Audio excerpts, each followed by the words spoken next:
Hello YouTube, so today I'll be talking about a game called Beyond Nen. Now, before I say any comments about this game, just know that none of this is personal. I'm not attacking the devs, I'm not saying anything disrespectful, I'm not trying to be disrespectful, none of that. Every comment that I'm going to be making about the game is mostly addressing criticisms or concerns I'm noticing with the game, as well as a trailer that came out recently, or maybe not recently, depending on when I get this video out, because I'm writing a script for this. Regardless, I hope you enjoy the video. I am going to be talking about the fact that this doesn't look like a Hunter x Hunter game. Now I know a lot of people are going to likely protest. They're gonna say, well, it has Nen in it has Hunter x Hunter, and it has a name in it. But that's the thing. Plenty of anime games, Roblox anime games in particular, will take on the name of said anime they're inspired by, and then take very little inspiration or knowledge of said anime and put that into their game. Now, there is some exceptions with the game, or not is. Some of that being, for example, the Nen system, or how Nen works in the game. It's very accurate, it's very descriptive to what Nen, or how Nen works in the Hunter x Hunter universe. My problem being more so the physical setting.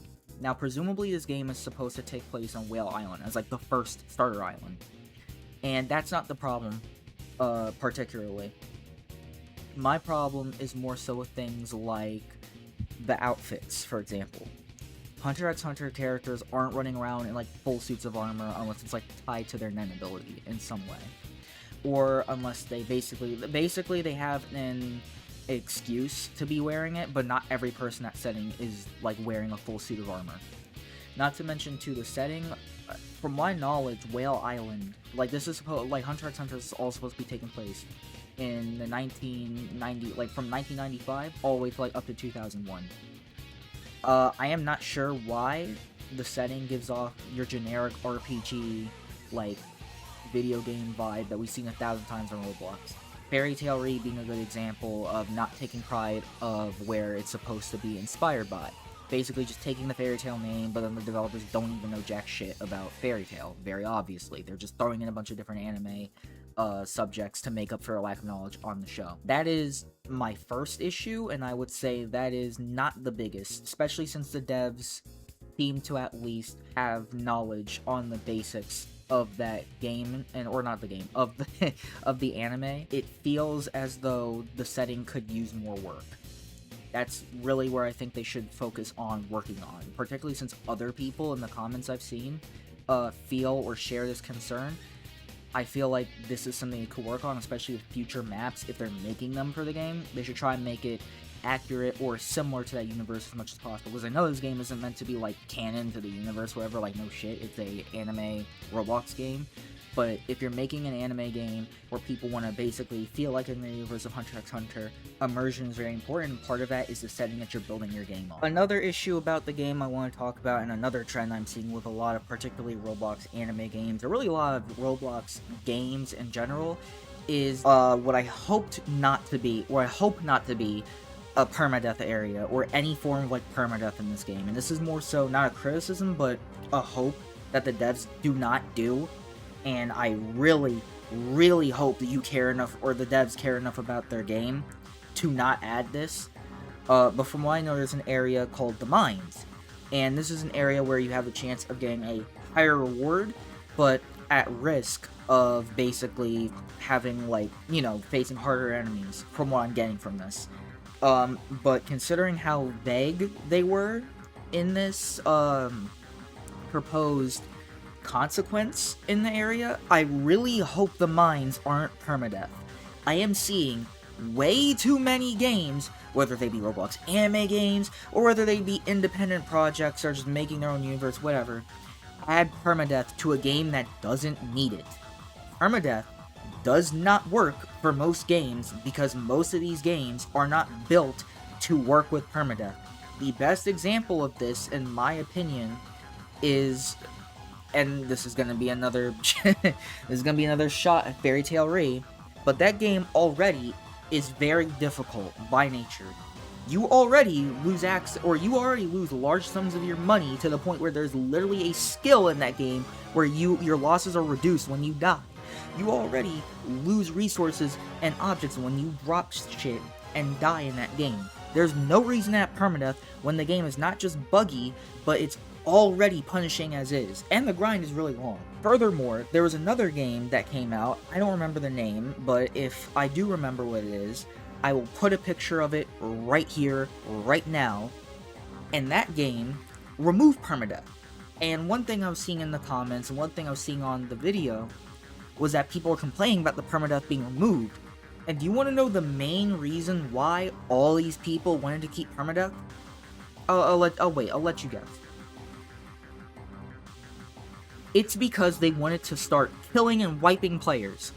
They said they loved the risk. Oh, I love risking my character. Oh, I love, I think it makes more sense to permanently wipe someone's character in case they want to come back and jump you. And to that, I said, to the first one, I say, okay, if you want to like personally risk your character, that's fine. Make permadeath a completely optional mode that doesn't lock out any content if you use it, doesn't do anything like that. Make it a mode in settings that you can turn on and off, to where if you turn it on, you basically have a higher chance of getting rewards that you want in exchange for risking your character.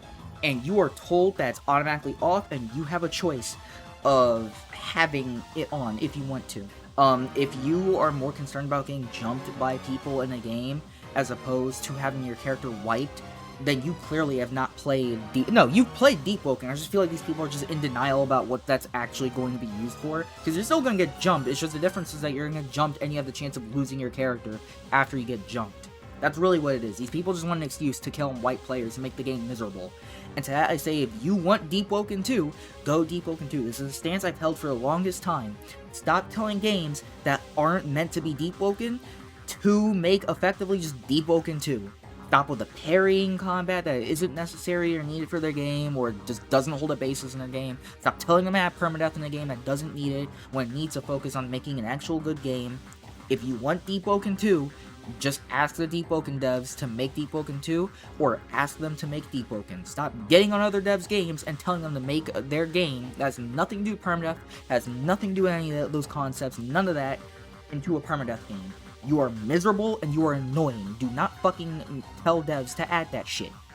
That pisses me off. That pisses everyone else off. It's not fun. It's only fun for the people who want to abuse the fucking game and kill people for fun. That's all it is. And I want to hear, oh, you don't have skill. Oh, you're not good at the game. Even if you're goddamn good at the game. Even when I hear people who are good at the fucking game talk about those games, they talk about the game with contempt. I literally was in a Deep Woken group for a week, and the only positive thing I hear about Deep Woken is that, oh, I get to help freshies. Every single time you heard somebody wipe freshies or, play the game who was a piece of shit, all they did was just wipe freshies and make the game miserable for everyone else. And they hate those people, and they hate the game because of that, because the game doesn't punish people who do that shit. So I just hope the devs don't make this game a permadeath game. But now that we're not talking about the negatives, let's talk about the positives of the game, what I like about the game. Or what I would like to see in the game, if I'm going to be honest. Now, I guess I should begin to list the positives, or how I generally feel about the game's positive aspects. Like I mentioned before, I really like how in-depth the Nen system is and how it works. They literally let you basically open up some aura nodes, which you can, like in the anime, there have been characters who've had that happen. They have training. They also let you train in specific Nen types and even like make it so you have a disadvantage in types you're less proficient in. They also have different races, which are pretty accurate. They even made it so like Chimera Ant, dude, how like diverse Chimera Ants are. They made it so that for Chimera Ants, you get like different types, like you get Poofs type, you get Yuppies type, you get Pedos type, or you can get the standard types like alligators or spiders and shit like that. But that was very good attention to detail and close attention to detail. And as well as with the Nen abilities, they seem pretty accurate. I've seen Uvogin's ability. Granted, I hope it's not just these attacks and they realize that the attacks can be used to, be just giant impact attacks, because Uvogin's ability isn't just slamming the ground causing shockwaves, it's also just putting his enhancement ability into his fist to create giant shockwaves or attacks or projectiles with his fist. And point being, they did a lot of research when it came to the abilities and races, but that's usually the marketable stuff. I want to see that research done in other places, like the actual game progression and actual content of the game, and I want to see more of that. So far, how I feel about this game is that I am hopeful, but I am still cautious about the game and my expectations, because there have been times before where I've been hopeful of games, Roblox anime games in the past, and they did not deliver on any of my expectations or didn't do what they were supposed to do. So maybe you guys will enjoy it, and hey, when it releases, I'll do a video on it if you guys like it. Also, this is one of the few times I've done, or actually it's the first time I did a video that required a script. I mean, I ad-libbed for this, but I am, I hope to do these kind of reviews or videos where I give my opinion on things, especially like video game related stuff, more often. If you guys like it, I'll release more, give me a little likes and subscribers from this, and we'll see about adding more. But until then, see you next time, YouTube.